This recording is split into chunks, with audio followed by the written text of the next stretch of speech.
as propriedades específicas da matéria, que são as propriedades, tá? Que vão ser específicas de alguns tipos de matéria. Específicas são aquelas particulares de cada tipo de matéria. São 3, tá? Então são 3 propriedades específicas que vão ter em algumas matérias, não em todas, tá? Vamos ver agora algumas delas. Nós temos as propriedades organolépticas, que são as perceptíveis aos nossos sentidos, visão, odor, tato, paladar e audição. Exemplo, conseguimos dizer que alguma substância é doce ou salgada. Então, nesse caso aqui, pessoal, a substância específica organoléptica é aquela substância que vai ser sensível aos nossos sentidos. Ou seja, você vai conseguir colocar um pouco de sal na sua boca e vai identificar que aquela substância é salgada. Então, o açúcar, você identifica que ele é doce, certo? Então, isso que é uma substância organoléptica. Por exemplo, por que ela é específica? Porque o salgado é uma característica específica do sal. Você não vai botar açúcar na boca e vai ter salgado, entendeu? Então, organoléptica, é uma característica de uma matéria que é sensível aos nossos sentidos. Audição, visão, tato, ok? Paladar, como no caso do sal e do açúcar.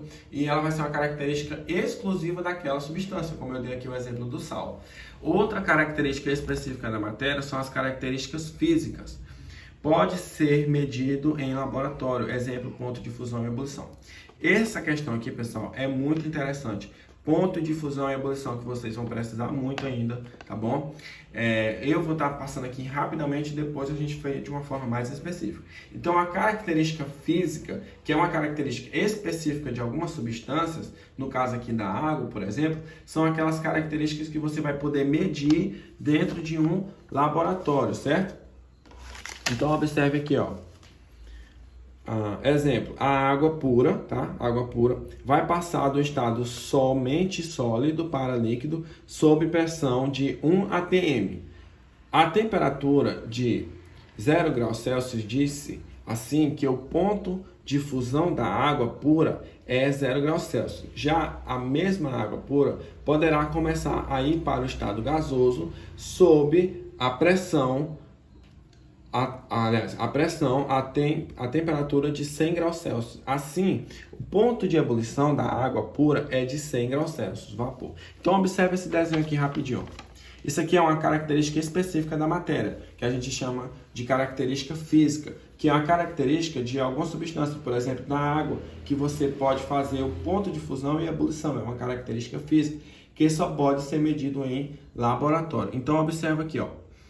Você tem aqui um gráfico, imagina que isso aqui é água, tá? Isso aqui é água, é um tanque com água. E aqui você tem a 0 graus Celsius, você tem o estado sólido. Aqui é um gelinho, tá? Imagina que tem um gelo aqui. E aí você vai subindo a temperatura, certo? Quando chega em 0 graus Celsius, aqui é menos grau, tá? Menos de 0. Abaixo de 0 é gelo. Aqui, ó, temperatura 1. Quando chega no 0, isso que é gelo começa a virar gelo e água. Sólido e líquido. Aqui, ó, na hora que bater no 0 graus Celsius, imagina que você tem um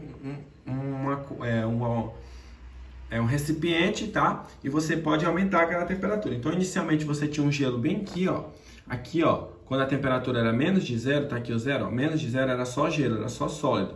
Aí você começa a subir a temperatura, quando chega em 0 graus Celsius, aquilo que era só gelo passa a ser gelo e água, sólido e líquido. E aí a temperatura vai subindo, ó. Quando chega na temperatura 2, ela continua subindo. Quando chegar em 100 graus Celsius, aquilo que era gelo e água passa a ser somente água. Então aqui ela chega a ser só líquido, temperatura 3.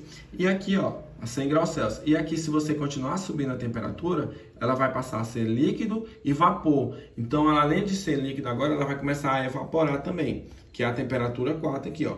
E aí, se ela continuar subindo, ela vai chegar uma hora que ela vai virar só vapor. Então, isso aqui que a gente chama de ponto de fusão e ebulição, tá? Vamos ver aqui, ó.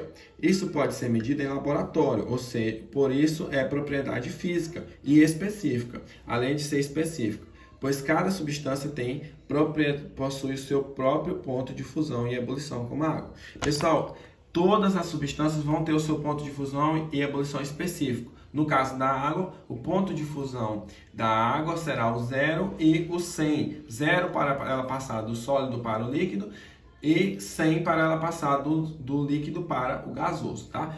E todas as substâncias vão ter o seu ponto de fusão específico, fusão e ebulição, tá? Por isso que é uma característica específica, a característica física da matéria. Agora vamos ver aqui outro tipo, a gente já viu duas, eu disse que eram três, a gente já viu a organoléptica, a gente já viu a física e vamos ver agora a característica química, tá? Então, a característica física específica da matéria química é o quê? É a habilidade de uma matéria em se transformar em outra matéria. Material específico. Aliás, material, tá? Não matéria. Porque uma matéria não pode se transformar assim em outra, mas ela pode se transformar em outro material específico. Exemplo, uma barra de ferro exposta ao ar irá reagir e transformar-se em ferrugem. Pessoal, então a característica específica da matéria química é quando uma matéria ela pode se transformar em outra matéria, outro material, perdão, devido a alguma exposição. No caso, uma barra de ferro, se você deixar ela exposta ao sol, né, e principalmente se ela molhar, algumas coisas do tipo, ela vai sofrer uma transformação química, ou seja, ela vai mudar a sua composição, ela vai mudar a sua composição e a sua aparência, tá? Então aquela barra de ferro, ela vai enferrujar, ela vai ficar mais frágil, ela vai poder ter outra forma de ser, por exemplo, ela pode de repente quebrar devido à ferrugem, certo? Então isso é uma transformação química, muda não só a aparência, também a composição. E isso é uma característica específica também da matéria. Por quê? Porque nem todos os objetos vão enferrujar, tá? Então isso é uma característica específica, a ferrugem é uma característica específica do ferro, tá bom? Então são essas três aí, organolépticas, que tem a ver com seus sentidos, a física, que é aquela que pode ser medida em laboratório, como eu expliquei aqui, o ponto de fusão e ebulição, que é uma coisa que você só pode medir em laboratório, você não pode medir isso em casa. E as químicas, que são quando as matérias sofrem transformações, tá? Não só na sua aparência, mas em sua composição. E aqui, ó, funcionais. São aquelas apresentadas por um grupo de materiais. São propriedades relacionadas classificadas em substâncias que compõem matérias. Elas podem ser ácido, base, sal e óxido. Mas isso aqui a gente vai ver em outra aula, tá bom?